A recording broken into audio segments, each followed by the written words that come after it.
Hi everyone, my name is eras और मुझे यकीन है कि आप अच्छे होंगे। और फिर से आप सबों को एक न्यू लेक्चर में स्वागत करता हूं। आज के इस लेक्चर में बहुत सारे क्वेश्चंस के ऊपर डील करेंगे और बहुत सारे क्वेश्चंस को प्रैक्टिस करेंगे, जानेंगे, सीखेंगे और ये बताऊंगा कि किस प्रकार से उसका सोल्यूशंस किया जाएगा। और बहुत सारे आंसर क्वेश्चंस को एक्सप्लेनेशन देने वाला हूँ, तो इसीलिए आराम से देखना और अच्छे तरीके से समझना कि क्या एक्सप्लेन कर रहा हूँ और क्या क्वेश्चंस हमारा है। ठीक है, उबते नहीं ना क्वेश्चंस को सॉल्यूशंस करने से। देखिए, जितना ज्यादा क्वेश्चंस का सॉल्यूशन कीजिएगा उतना ही ज्यादा आपका जो ब्रेन्स है वो और स्ट्रांग होते जाएगा। फॉर एग्जांपल, जितना ज्यादा हम लोग एक्सरसाइज करते हैं उतना ही ज्यादा क्या होता है, हमारा बॉडी जो है वो और मजबूत होते जाता है। ठीक उसी प्रकार से जितना ज्यादा क्वेश्चंस का प्रैक्टिस कीजिएगा उतना ही ज्यादा बेटर है हमारे माइंड को डेवलपमेंट करने के लिए। ठीक है जी। तो इन्हीं सारी चीजों के ऊपर चर्चा करते हुए अब सीधे सीधे क्वेश्चंस के ऊपर मैं प्रैक्टिस करवाता हूँ। In the previous classes 42 question तक कंप्लीट हुआ था। आज जो क्वेश्चंस है that is the question number 43। Question number 43 is asking that what is crop, give to examples of crop. भैया क्रॉप क्या होता है, इसका डेफिनेशंस क्या होंगे और इसका दो एग्जांपल और बताओ। तो कोई दिक्कत नहीं है, no problem. Let us see, let us talk about this questions. पता नहीं कहां से आ जाता है। Let us talk about this questions. Crop क्या बताया था मैंने कि when the same kind of plants are cultivated in the same field on a large scale then this is called as the crop. Example में बहुत तरह तरह के क्रॉप हो सकते हैं, जैसे पैडी क्रॉप, व्हीट, ग्राम, चना, लिनसीड, बहुत सारे चीजें, मेस, मिलेट और भी बहुत कुछ है कि नहीं। देखिए, मैंने अभी भी क्या सिखाया आपसे क्रॉप के डिफिनेशंस के बारे में बातें करते हुए। मैंने आपसे कहा है कि जब एक ही तरह के क्रॉप लगाएंगे बड़े लेवल पे, यानी कि ढेर सारा, जैसे कि कैसे आपको समझाऊं, हाँ ऐसे बोल सकता हूं मैं कि बहुत बड़ा फील्ड है हमारे पास, ठीक है, और उस फील्ड में सिर्फ और सिर्फ एक ही तरह के क्रॉप लगा है, एक ही तरह का प्लांट है। जैसे गेहूं लगाया तो पूरा उस खेत में गेहूं ही होना चाहिए, अगर मकाई तो पूरा खेत में मकाई ही होना चाहिए, तब कहेंगे कि भैया वो क्रॉप है। ठीक है जी, समझ गया। एग्जाम्पल पूछ रहा है तो क्या हो जाएगा, दो एग्जाम्पल। गेहूं, गेहूं की खेती कर सकते हैं, पूरा खेत में गेहूं लगा सकते हैं। दूसरा क्या हो सकता है, पैडी यानी कि धान लगा सकते हैं पूरे खेत में। और भी बहुत सारे हो सकता है, लेकिन दो ही पूछे इसलिए दो ही बताऊंगा ना, समझा करो। ठीक है जी, वही चीज लिखा हूं कि when the same kind of plants are grown in the fields on a large scale, बड़े पैमाने पर, इज कॉल्ड क्रॉप। तो इसको क्या नाम देते हैं, क्रॉप का नाम दिया। ठीक है, एग्जांपल्स पूछा था दो गो, तो पैडी क्रॉप और दूसरा हो गया व्हीट क्रॉप। ये दो एग्जांपल्स हो गया। ठीक है जी। If you want, you can write it first, then I will explain all these questions. But now listen to me. मैं आपसे explanation देता हूँ। क्वेश्चन नंबर ये 43 जो है वो कंप्लीट होता है ना। किसी को कोई दिक्कत, कोई समस्या है समझने में, नहीं हो रहा? चलिए, question number 44 is asking that कि what are the two types of crops based on seasons? Give one examples of each type. दो तरह के क्रॉप क्या है, दो प्रकार के क्रॉप जो बेस्ड है सीजन्स के ऊपर, कि इस सीजन में ये क्रॉप होता है तो इसीलिए इस क्रॉप को हमने इस कैटेगरी वाले सीजन में रखा है। तो क्या होता है, खरीफ क्रॉप और दूसरा रबी क्रॉप। खरीफ क्रॉप गर्मी के दिनों में और रबी क्रॉप ठंडी के दिनों में। तो ये सीजन्स के आधार पर क्रॉप को दो भागों में बांटा ना। हाँ, तो यही तो दो को नाम हुआ जी। और फिर क्या पूछा कि दोनों का एक एक एग्जाम्पल दो। तो पहले मैं लिखा हूं कि following are the two types of crops based on season, यानी कि सीजन के आधार पर दो प्रकार का जो क्रॉप है कुछ निम्नलिखित है। पहला का नाम है that is the kharif crop and the second one is the rabi crop. ये दो हुआ। ठीक है, अब आपसे पूछा क्वेश्चन में क्या, अब आपसे क्वेश्चन में ये पूछे गए हैं कि ये दोनों का भैया कम से कम एक एक एग्जाम्पल्स दो। तो कोई दिक्कत नहीं है, बता देंगे, है कि नहीं। पैडी क्रॉप, पैडी क्रॉप का क्या अर्थ हुआ, पैडी क्रॉप का मतलब राइस क्रॉप, है कि नहीं। Is an examples of kharif crop. ये किसका एग्जांपल है जी, तो खरीफ क्रॉप का एग्जांपल है। कौन, ये पैडी क्रॉप। ठीक है, alright. Next one is the wheat crop. ठीक है, is an examples of rabi crop. जो व्हीट क्रॉप है वो एग्जांपल्स है रबी क्रॉप का, यानी कि जो व्हीट क्रॉप है हमारे डियर वो रबी क्रॉप में के अंतर्गत में आता है, और जो हमारा पैडी क्रॉप है वो खरीफ क्रॉप के अंतर्गत में आएगा। खरीफ क्रॉप क्या हुआ भैया, तो हमारा गर्मी के दिन में लगाने वाला जो खेती करेंगे ना गर्मी के दिनों में, that is the kharif crop. और जो ठंडे के मौसम में खेती करते हैं that is the rabi crop. तो कौन करते हैं ठंडे के दिनों में खेती, तो ये हमारा व्हीट, इसीलिए wheat is an example of rabi crop. समझ गया ना, कॉन्सेप्ट क्लियर होता है ऑब्वियसली, यस। तो आप क्या करो, इतनी सारी चीजों को लिखो और भी बहुत सारे क्वेश्चंस के ऊपर मैं चर्चा करता हूँ। ठीक है जी। तो क्वेश्चन नंबर 44 कंप्लीट होता है। किसी को कोई समस्या होगा? Obviously not. Okay, all right. Next question, that is the question number 45 की मैं बातें करता हूँ। ठीक है जी। क्वेश्चन नंबर 45 है कि name the various agricultural practices in the right sequence in which they are undertaken by the farmers. पूछा गया, मैंने आपसे पढ़ाया था एक टॉपिक, अगर ये आपको याद हो तो मैंने बताया था कि एग्रीकल्चरल प्रैक्टिसेस होता क्या है, इसका डिफिनेशंस क्या होंगे। ठीक है जी, बताया था ना, भूल गए? और ये भी बताया था कि कोई आपसे पूछता है कि कुछ नाम बताओ एग्रीकल्चरल प्रैक्टिसेस का, तो क्या बोलेंगे? तो ये बोल रहे थे कि प्रिपरेशन ऑफ सॉइल वगैरह ये सब हो गया, बहुत सारा कुछ। तो आपसे ये यही पूछा गया है कि कुछ एग्रीकल्चरल प्रैक्टिसेस का नाम बताओ जो किसानों के द्वारा इस्तेमाल किया जाता है, और वो भी सीक्वेंस में बताइए। ऐसा नहीं कि ऊपर वाला नीचे, नीचे वाला ऊपर कर दिया, ऐसा नहीं। सीक्वेंस बाय सीक्वेंस की पहले ही करेंगे, फिर उसके बाद ई एग्रीकल्चर प्रैक्टिसेस आएगा, उसके बाद ये आएगा। ठीक है जी। तो मैंने लिख रखा है कि following are the name of agriculture practices, यानी कि एग्रीकल्चर प्रैक्टिसेस के कुछ निम्नलिखित नाम है इन द राइट सीक्वेंस, जो एकदम राइट सीक्वेंस में है, ऊपर नीचे करके नहीं लिखे हैं। जिसको पहले आना चाहिए था उसको पहले ही लिखे, जिसको पीछे आना चाहिए था उसको पीछे ही लिखे हैं। समझ गया ना? In which they are undertaken by the farmers, जैसे कि वो सीक्वेंस में फार्मर के द्वारा काम किया जाता है। मैं बोलना क्या चाहता हूँ, मैं बोलना ये चाहता हूँ कि पहले रोल नंबर 1, फिर रोल नंबर 2, फिर रोल नंबर 3, उसी प्रकार से जो पहले खेती में होगा उसको पहले नाम रखूंगा, फिर पीछे तो फिर पीछे। जैसे देखिए, समझ जाओगे। पहला नाम है प्रिपरेशन ऑफ सॉइल, यानी कि पहले भैया मिट्टी को तैयार कर लेंगे, खेत को जोत करके, उसको लेवलिंग करके, और भी बहुत सारी चीजों करके, है कि नहीं? फिर क्या करेंगे, उसको हम बीज बोएंगे। फिर बीज बोने के बाद उसको में फर्टिलाइजर वगैरह ये सब, या फिर हमारे पास मैन्यूर है तो मैन्यूर डाल देंगे, फर्टिलाइजर है तो फर्टिलाइजर डाल देंगे, कोई है दोनों में से एक तो डाल देंगे। ठीक है जी। अब इतनी सारी चीजों को लिखो, ठीक है, ताकि और भी कुछ बातें मैं कर सकूं। ठीक है, क्या बोल रहा है? और भी होता है, 3 है। अरे और भी होता है, क्या चिंता कर रहे हो, बता रहे हैं नेक्स्ट पेज पे ना, कहाँ लिखे तुम्हारे माथे पर। तब नेक्स्ट पेज में मूव करता हूँ तो और भी बहुत कुछ लिखाने वाला। मूव कर गए। देखो, तीसरा तक मैंने लिखा था एडिंग मैन्यूर्स एंड फर्टिलाइजर्स। चौथा है, फिर क्या करेंगे, सिंचाई करेंगे, यानी कि खेत को पटाएंगे। फिर क्या करेंगे, रिमूवल ऑफ बीड्स, यानी कि घास खरपतवार का हटाएंगे। फिर क्या है, हार्वेस्टिंग, यानी कि कटनी करेंगे। फिर क्या है, स्टोरेज ऑफ फूड ग्रेन्स, यानी कि अब उसको, उसी फूड ग्रेन्स को जो हमने उसको रोपा था, अब उसको अब समय आ गया है कि हम लोग उसे कलेक्ट करके रखें, सेव करके रखें, बचा करके रखें। ठीक है जी। तो ये कुछ एग्रीकल्चरल प्रैक्टिसेस है जिसका नाम था। ये इंपॉर्टेंट है आपके स्कूल एग्जामिनेशन में या फिर कोचिंग वगैरह कहीं इंस्टीट्यूट में, ये पूछ सकता है, पूछेगा कि रिटर्न जब एग्जामिनेशन लिया जाएगा तो ये आ सकता है। क्वेश्चन इस प्रकार से पूछेंगे, पूछेगा कि what's agriculture practices, name various agricultural practices. तो यही सब कुछ है जो नाम है वेरियस एग्रीकल्चर प्रैक्टिसेस। आप देख सकते हो कि मैंने इसको सीक्वेंस में लिखा, हार्वेस्टिंग यानी कि पहले पटाओ, फिर बीड्स को हटाओ, फिर कटनी होगा, तब जा करके ना उसमें से ग्रेन्स प्राप्त करेंगे। ठीक है जी। तो इसे आप सीक्वेंस में ही लिखिए। कुछ चीजें होती है जिसे सीक्वेंस में ही करना अच्छा लगता है। ऐसे नहीं ना करेंगे कि पहला 10वां पढ़ेंगे फिर जाकर के नर्सरी क्लास में पढ़ना शुरू करेंगे। अरे भैया, पहला नर्सरी पढ़ेंगे फिर जाकर 10th में पढ़ेंगे। ठीक है। और बेवकूफ नियत बात करो नहीं कि हम पढ़ लेंगे कुछ ही हो जाएगा, ऐसे थोड़ी होता है जैसे करना चाहते हो। हर एक चीज का तरीका होता है, तो समझा करो। ठीक है।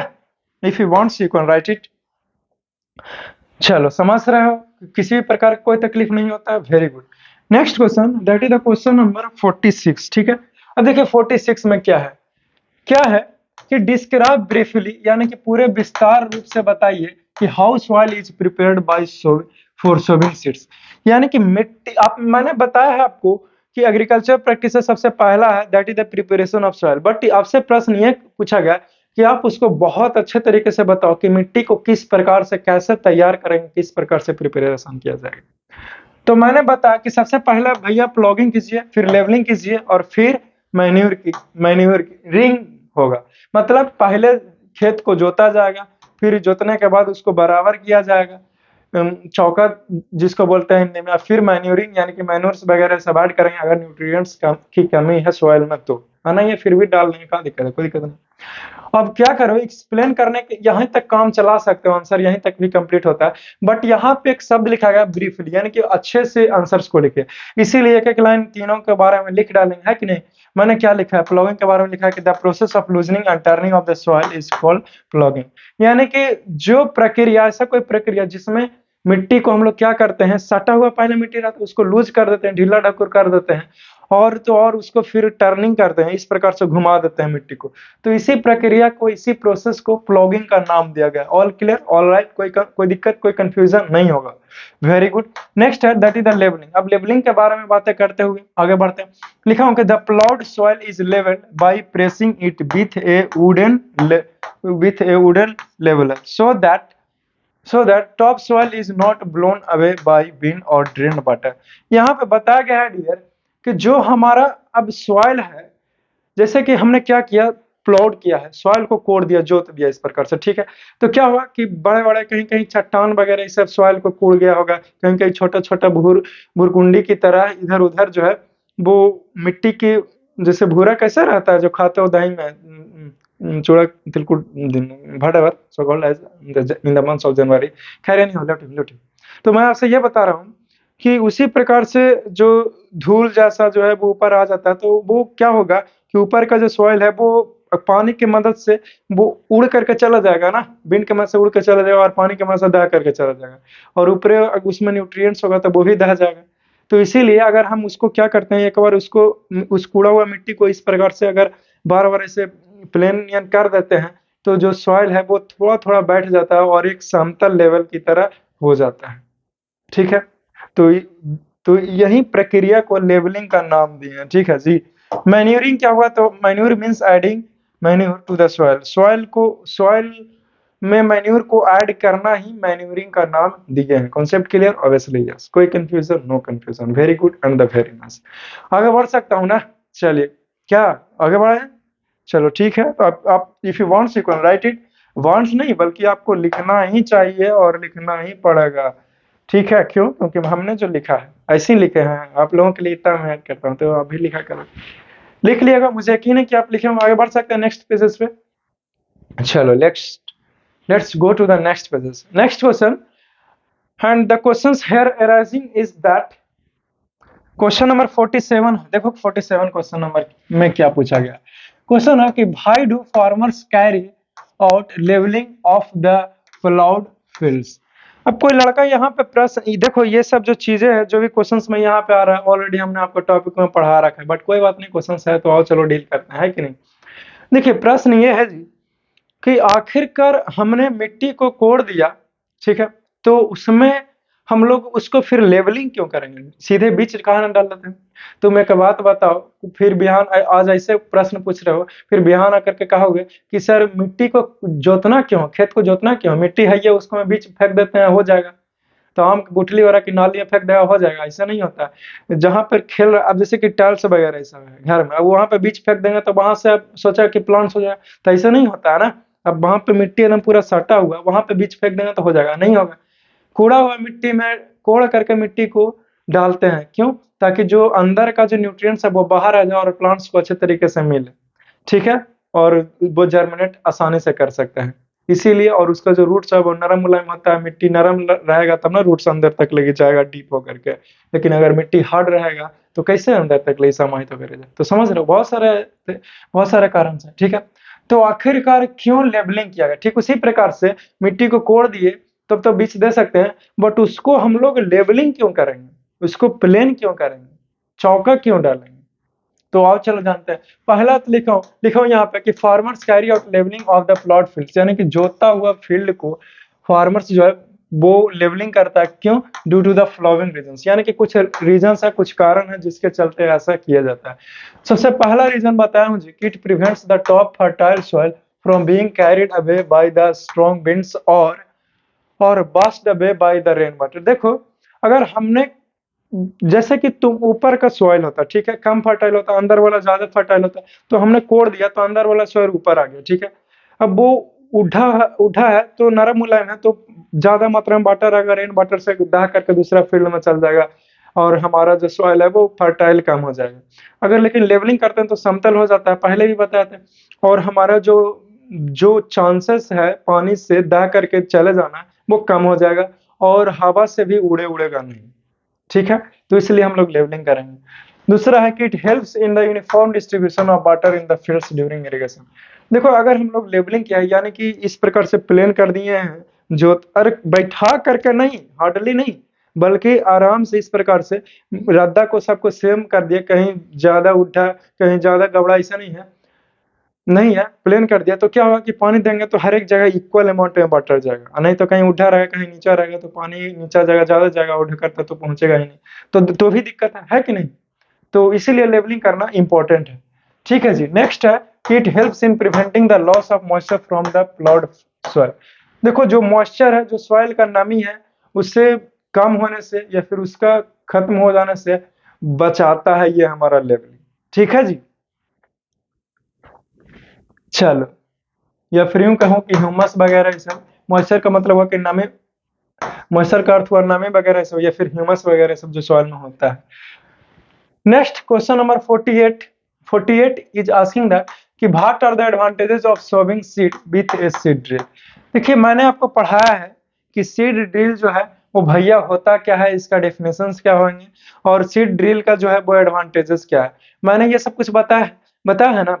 तो अब बता रहा हूँ कि सीड, देखो मेथड्स ऑफ सोविंग सीड्स में हमने बताया है आपको कि आप क्या कर सकते हो कि हाथ से बीज को बो सकते हो फील्ड में, कोई दिक्कत नहीं इस प्रकार से, जैसे चुमावना कैसे होता है साथ में वैसे फेंक दो सीड को। लेकिन उसका बहुत बड़ा कमी था जो मैंने बता दिया ऑलरेडी। लेकिन सीड ड्रिल से मैंने कहा कि आप बीज को बोइए, कोई दिक्कत नहीं है, बहुत अच्छी बात है। तो क्यों, तो बहुत सारे रीजंस हैं। तो लिखा हूं कि following are the advantages of sowing seeds with the help of seed drills.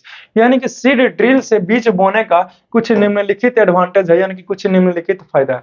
अब कोई लड़का सोच रहा हो कि क्या क्या फायदा है, तो पहले लिखा हूं कि by using seed drills for sowing the seeds are sown at correct depth. अगर हम लोग सीड ड्रिल का इस्तेमाल करेंगे तो जो बीज है वो हमारा, वो क्या होगा, वो सॉइल में थोड़ा सा गहराई में जाएगा, यानी कि थोड़ा सा अंदर चला जाए। क्यों, क्योंकि सीड ड्रिल जो है वो कुछ इस प्रकार से ऐसे होते हैं, और यहाँ से हम लोग बीज को डाल देते हैं। ठीक है, तो ये सीधे यहाँ पे एक होल रहता है, और यहाँ से होते हुए सीड जो है, और यहाँ पे नोकीला रहता है, जो क्या होता है कि वो चला जाता। तुम करने क्या होते हो, जाओ यहाँ से, गुस्सा ना दिलो। तो यहाँ से क्या होता है कि जो बीज है वो अंदर चला जाएगा, राइट, सॉइल में चला जाएगा कि नहीं चला जाएगा, ऑब्वियसली चले जाएंगे। क्यों, क्योंकि ये न्यूक्लियर पार्ट है जो ट्रायंगुलर है, वो अंदर चला जाएगा सॉइल के, और बीज भी है जो निकल करके अंदर इस प्रकार से दब जाएगा, गड़ जाएगा, ज्यादा अंदर नहीं, बस थोड़ा सा सॉइल के इतना सा अंदर या फिर इतना सा अंदर। ठीक है जी, ताकि उसको प्रॉपर न्यूट्रिएंट्स मिल सके, और प्रॉपर क्या बोलते हैं उसको, आराम से हर एक चीज जो है वो मिल सकता है, ह्यूमस वगैरह ये सब भी, और वाटर भी, ताकि वो जल्दी जर्मिनेट हो सके। ठीक है, क्लियर होता है कॉन्सेप्ट, पहला तो क्लियर हो गया, चलिए अच्छी बात है, ताकि गहराई में चल जाए इसलिए। दूसरा है कि the seed drill sown by seed are regular interval और स्पेसिंग। देखो हम लोग सीड ड्रिल जो है वो कुछ इस प्रकार से होता है, कुछ इस प्रकार से होता है, यानी कि पहला सीड यहाँ से, दूसरा सीड यहाँ से, तीसरा सीड यहाँ से, और चौथा सीड यहाँ से निकलेगा। तो देखो तो एक स्पेसिंग मिल रहा है, एक रेगुलर स्पेसिंग मिल रहा है कि नहीं मिल रहा है। 60-60 के सीड वगैरह ये सब नहीं ना इसमें से निकाल रहा है, तो रेगुलर स्पेसिंग मिल रहा है, यानी कि प्रॉपर तरीके से ये बड़ा हो पाएगा, इसको रूट्स जो है वो अच्छे से फैलेगा। ठीक है, और सनलाइट भी प्रॉपर मिलेगा, यानी कि जो भी क्रॉप्स है वो हमारा वो हेल्दी तरीके से होंगे, और वो भी अच्छे तरीके से वो जर्मिनेट करेगा। ऑल राइट, समझ गए कि स्पेसिंग जो है वो मदद करेगा सीड ड्रिल, और क्यों इंपॉर्टेंट है। चलिए, थर्ड एडवांटेज है सीड ड्रिल का, the seed drill sown with a seed drill, the seed sown with seed drill are in regular rows. वो एक रोज में हो जाएगा। देखिए अगर असेंबली में खड़ा होते हो तो देखते हो इस प्रकार से जो है वो लाइनिंग बना करके खड़ा होता है, ताकि देखने में अच्छा लगे। ठीक उसी प्रकार से इससे भी अगर हम लोग क्या करते हैं, बीज को बोते हैं तो एकदम रेगुलर पैटर्न में जाएगा। जैसे कि अगर यही सीड ड्रिल का नोक है, अगर इस प्रकार से हम लोग चला रहे हैं तो देखिए तो एक रोज बनता हुआ आ रहा है कि नहीं आ रहा है, एकदम प्रॉपर क्यारी जैसा बनता हुआ आ रहा है। तो इससे बेनिफिट्स ये होगा क्यारी बनने से कि सीड जो है वो सीक्वेंस में रहेंगे, और हमें हमें हार्वेस्टिंग करना इजी होगा, जहां तहां छित्री बित्री नहीं रहेगा। ठीक है, तो ये अच्छी बात है। और ठीक है, फोर्थ हो गया कि when the seeds are sown by seed drill, अगर सीड्स को सीड ड्रिल के मदद से बोएंगे, रोपेंगे, तो seeds get covered by the soil, so it can not be picked up by the soil. अगर सीड ड्रिल की मदद से हम लोग बीज को बोते हैं ना, तो सीड जो है वो सबसे पहले तो सॉइल से ढक गया, और बड जो है वो चुगेगी नहीं उस सीड ड्रिल को, और कहावत नहीं बोला जाएगा कि आप बहुत पछतात किया जब चिड़िया चुग गई खेत। क्यों? क्योंकि भैया हम समझदार हैं और सीड को हमने जमीन के तरे डाल दिया है। तुम बुढ़वा की ऐसी ही पहला ही वाला कहानी जप रहा है कि नहीं? एनी हाउ, तो समझ गया ना। लेकिन अगर हाथ से इस प्रकार से सीड को बोते हो तो जो बीज है वो क्या हो जाएगा, वो जमीन के ऊपर ही रह जाएगा, और वो हो सकता है बर्ड के द्वारा खा लिया जाए, पिकड अप कर लिया जाए, ठीक है, चुग लिया जाए। नेक्स्ट है जो बहुत इंपॉर्टेंट है कि it saves times and labour. जो सीड ड्रिल है, जैसे कि हम बीज को फेंक रहे हैं हाथ से तो एक बार में इतना ही जाएगा, लेकिन सीड ड्रिल से ढेर सारा एक बार में जा सकता है। तो ये हमारा टाइम बचाएगा, ठीक है। क्यों? क्योंकि अगर ट्रैक्टर के मदद से हम लोग जो है वो सीड ड्रिल को चला सकते हैं, सीड ड्रिल को ट्रैक्टर में जोड़ करके चलाएंगे तो जल्दी से जो पूरे खेत में बीज को बो सकते हैं, तो हमारा टाइम बचा इस तरीके से। ठीक है जी, समझ रहे हो? Next question, that is the question number, ये 48 जो है वो कंप्लीट होता है और 47 क्वेश्चन नंबर भी कंप्लीट होता है। अब समय आ गया कि क्वेश्चन नंबर 49 में प्रोसीड करें। क्वेश्चन नंबर 49 है कि एक्सप्लेन कीजिए कि भाई the seed drill should be sown at right spacing.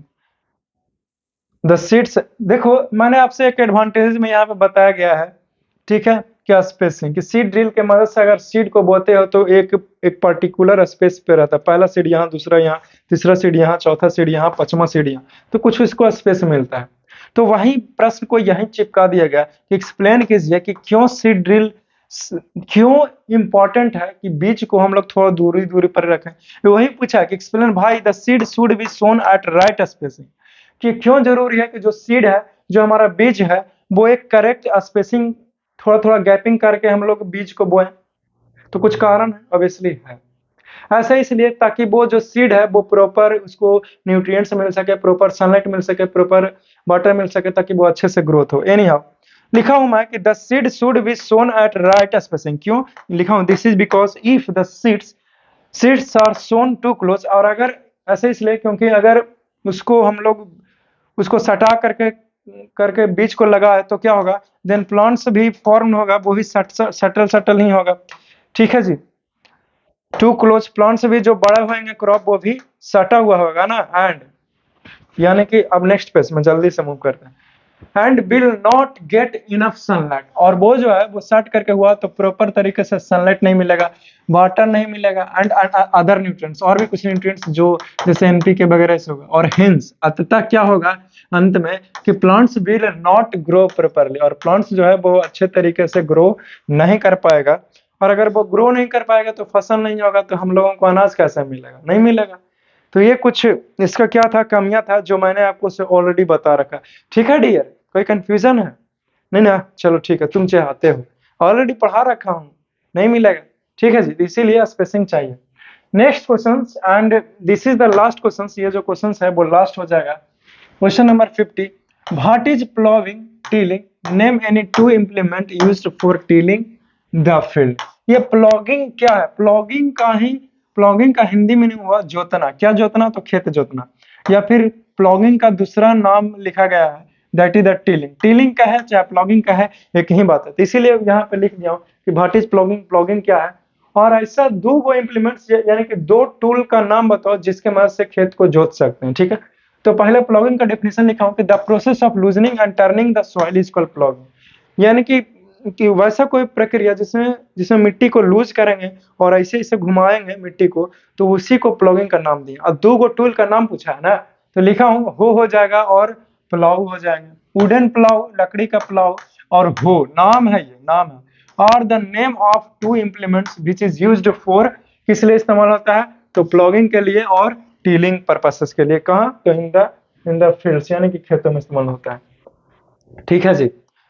और कोई लड़का सोच रहा होगा यहाँ पे कि सर मुझे यह बताओ कि ये हो कैसा दिखता प्लाव और वुडन प्लाव कैसे दिखता। तो मैंने आपको ऑलरेडी पढ़ा रखा है लेक्चर में खोजो कि कहाँ चर्चा किया गया प्लॉगिंग, ये सब का आपको मिल जाएगा। ठीक है डियर, देख भी सकते हो वहां से। ठीक है, तो आई होप कि मैंने जो कुछ भी आपको समझाने का प्रयास किया है, आपने बहुत अच्छे से समझने का प्रयास किया होगा। और भी बहुत सारे चीजों को समझाऊंगा बहुत अच्छे तरीके से। बस बने रहिए मेरे साथ, जुड़े रहिए, मुस्कुराते हुए हर एक काम करना। ठीक है, और वैसा कोई काम नहीं जिसमें मुस्कुराहट नहीं हो, तो वैसा काम को करना ही क्यों है ना। पढ़ाई में इतना मार मारेंगे ना, I mean to say that ये पीटना तो मेरे मोहब्बत करने का तरीका है। इसीलिए ऐसा किसने बोला? आज तक नहीं बोला ना, क्योंकि वो सब कोई मोहब्बत करते ही नहीं आपसे। है कि नहीं? खैर ये नहीं हो, बहुत सारी बातें कर लिया मैंने, बहुत सारी बातें करूंगा और भी बहुत कुछ बट नेक्स्ट क्लास में करूंगा, कुछ नया अंदाज में करूंगा। तब तक के लिए मैं चाहता हूँ कि ऐसे ही आप मुस्कुराते रहो, हंसते रहिए दोस्तों के बीच में, और प्यार मोहब्बत एक साथ करते हुए रहिए, और कुछ कुछ नफरत भी कब को कर लिया करो। See you soon in the next class, for that moment, so love you all, take care, best of luck.